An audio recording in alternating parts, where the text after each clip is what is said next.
아마도 최근 들어 환율이 또 급락하지 않았겠습니까? 그러다 보니까 어차피 장기적으로 환율도 오르고 지금 이렇게 환율이 급락했을 때 미국 주식 사야 된다, 이러한 수요가 등장한 것으로 보입니다. 그렇다면 뭘 샀나?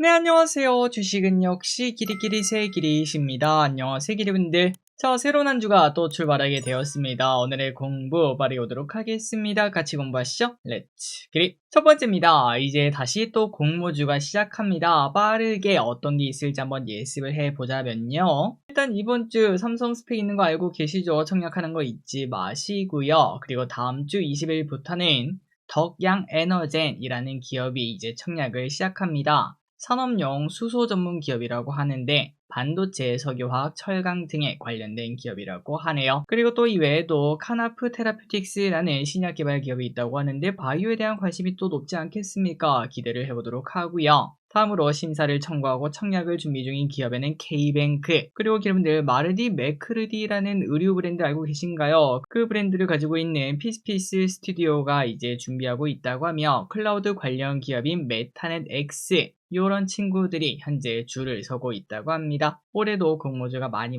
뜨거웠으면 좋겠네요. 다음입니다. 미국 선물이 하락한 이유는 오늘 미국 선물이 하락하는 모습이 나타났습니다. 그 이유가 뭔가 봤더니 바로 파월이 수사를 받는다는 소식이 나왔기 때문인데요. 뭐 때문에 수사받냐? 연준 건물을 증축하는 과정에서 사치시설이 만들어졌고 또한 당초보다 6억 달러나 더 썼다. 그게 바로 이유라고 하는데 그런데 뭐 이런 것들을 봤을 때 일각에서는 트럼프의 금리나 압박이 이렇게 들어온 거 아니냐라는 이야기가 많은 것 같습니다. 자, 그래서 이제 뭐 이러한 소식이 나타나면서 미국 선물은 하락하고 있지만 개인적으로 뭐 큰 악재로 보기에는 아직은 어려울 것 같네요.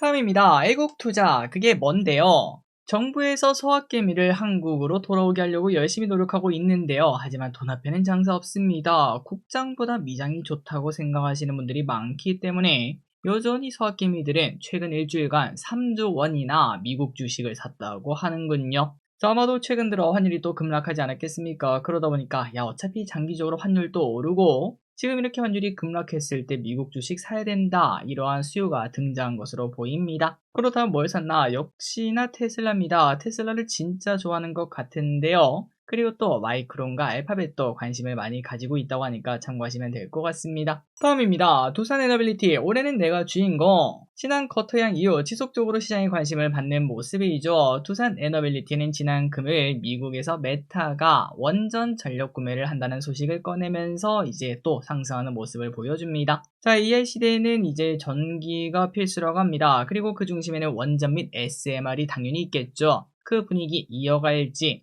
그리고 두산에너빌리티 전 고점을 돌파할 수 있을지 한번 보도록 하겠습니다. 다음입니다. 구리 공급난이 장기화 예상. 전력이 문제다 보니까 관련된 모든 것들이 부족할 수도 있겠습니다. 그 중심에는 역시나 구리가 있을 것 같은데요. 장기적인 공급난이 예상이 된다고 하며 2040년까지 지금보다 수요가 50%나 늘 것으로 예상한다고 합니다. 그리고 또 구리는 AI만 또 필요한 게 아니에요. 방산에도 많이 쓰인다고 하는데 요즘 들어서 방산에 대한 관심이 또다시 높아지지 않겠습니까? 구리 가격 계속 올라갈 것으로 보인다고 합니다. 다음입니다. 어카팔, 시간이 걸릴 수도. 저 DS증권에서 카카오의 전망을 조금 어둡게 봤습니다. 목표가를 75,000원으로 하향 조정을 하고 AI 사업의 수익화가 시간이 걸린다고 평가를 했는데요. 작년 말에 GPT-4 카카오 기대감이 나타나면서 이런 식으로 올라가는 모습이 나타났었는데 하지만 기여도가 제한적으로 판단한다고 합니다. 결국 본업만 남은 상황이라는 거죠. 그래도 본업은 괜찮다. 하지만 이제 AI에 대한 기대감을 좀 줄여서 목표가를 75,000원으로 하향 조정을 했다는 소식입니다. 자, 왼쪽에 보다시피 카카오 일단은 차트는 잘 만드는 모습인데요. 여기서 올라가려면 뭔가가 좀 필요하지 않나? 그 중심에는 AI가 좀 필요할 것 같습니다. 다음입니다. 달바글로벌 성장한다고. 자, 일단 왼쪽에 보시다시피 차트로 봤을 때 달바글로벌 바닥을 조금 다지는 모습이 나타나고 있는데요.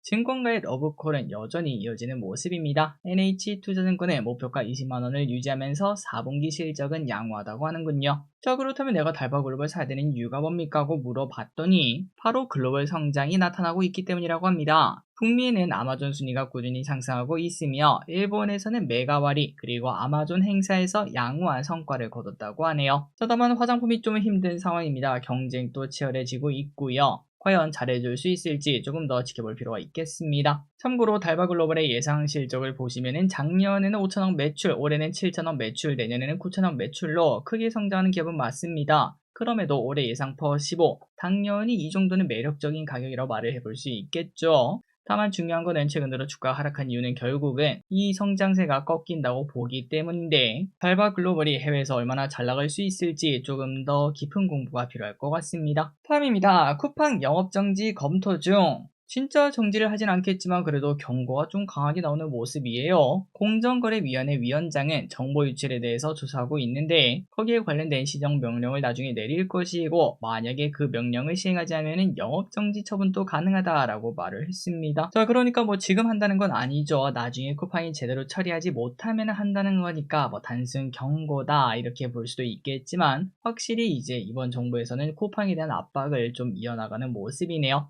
어쨌든 이러한 소식에 관련주가 잠시 관심을 받기도 했었습니다. 다음입니다. 한국의 무인기가 영공을 침범했다라고 북한이 이상한 소리를 하고 있습니다.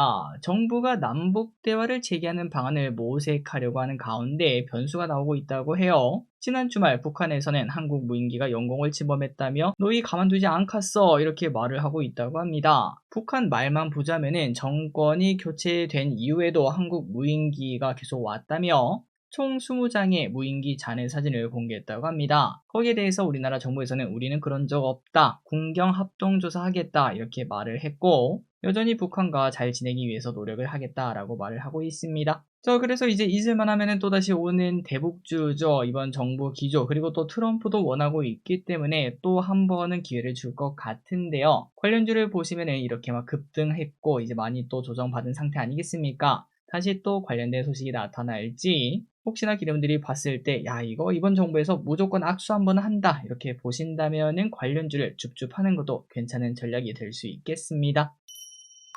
다음입니다. 이란 시위 긴장감 고조. 리알화가 폭락하면서 촉발된 이란의 반정부 시위가 2주 넘게 진행되고 있다고 합니다. 3년 사이에 물가가 10배나 올랐다고 해요. 그러니까 3년 전에 파 하나가 1,000원이었으면 이제는 파 하나가 10,000원이 됐다는 건데, 그런 상황이다 보니까 더 이상 못 참고 사람들이 거리로 나오고 있다고 합니다. 하지만 중요한 거는 여기서 사망자가 많이 나오고 있다는 거, 최소 190명이 넘는다고 하고, 그리고 지금은 이제 통신까지 차단되고 있어서 더 큰 사상자가 나타났을 것으로 본다고 합니다. 참고로 트럼프는 이란 지도부가 사람을 죽이기 시작하면 개입할 것이다 이런 말도 했는데요. 아까 보니까 뭐 이란에서 연락이 왔다 이런 얘기도 하더라고요. 어떤 식으로 진행될지 볼 필요가 있겠습니다. 자, 트럼프는 진짜 바쁜 것 같습니다. 베네수엘라도 건드렸고 이란까지도 건드리려고 하는 이 순간 또 그린란드도 건드리고 있는 상황이죠. 자, 그린란드에 대해서 미국과 덴마크의 갈등이 격해지는 중으로 지난 9일에 트럼프는 합의를 하고 싶다, 그런데 너희가 안 하면은 힘든 방식으로도 할 수 있다 이런 식으로 압박을 하고 있습니다.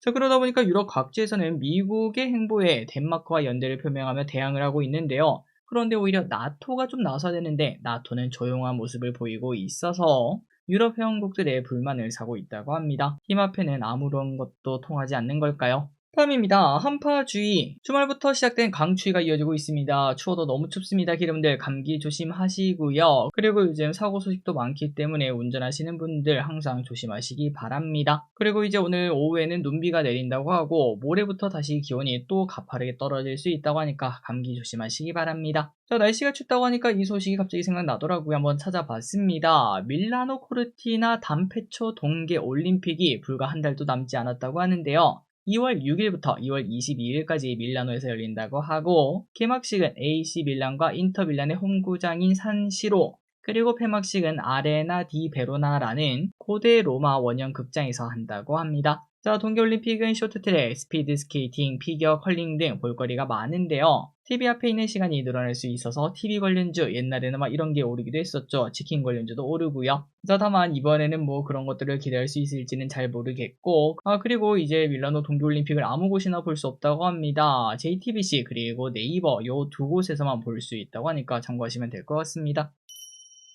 마지막 소식입니다. LG전자 비중 확대. 자, 4분기 영업 적자를 냈던 LG전자, 하지만 사라고 합니다. 키움증권의 목표가 11만원을 제시. 그 이유는 올해부터 실적이 본격적으로 반등할 수 있다고 하는데요. 인력 효율화와 원가 구조 개선으로 수익성이 빠르게 회복될 것으로 보이며 가전 쪽은 구독 사업 성장으로 질적 성장이 기대가 된다고 합니다. 그리고 현 주가는 밸류 기준 역사적 저점이라고 하니까 관심을 가지라고 합니다. LG전자의 실적을 보시면 점진적으로 성장을 하고요. 그리고 영업이익이 중요합니다. 영업이익이 크게 성장하겠다라고 말을 하고 있죠. 과연 성장할 수 있을지 보도록 하겠습니다. 결국 로봇도 가전 아니겠습니까? LG전자도 로봇 쪽으로 뭔가를 보여줬으면 좋겠습니다. 오늘의 공부 여기까지 끝났습니다. 항상 같이 오면서 진심으로 감사합니다. 지금까지 기리셨습니다. 빠이요.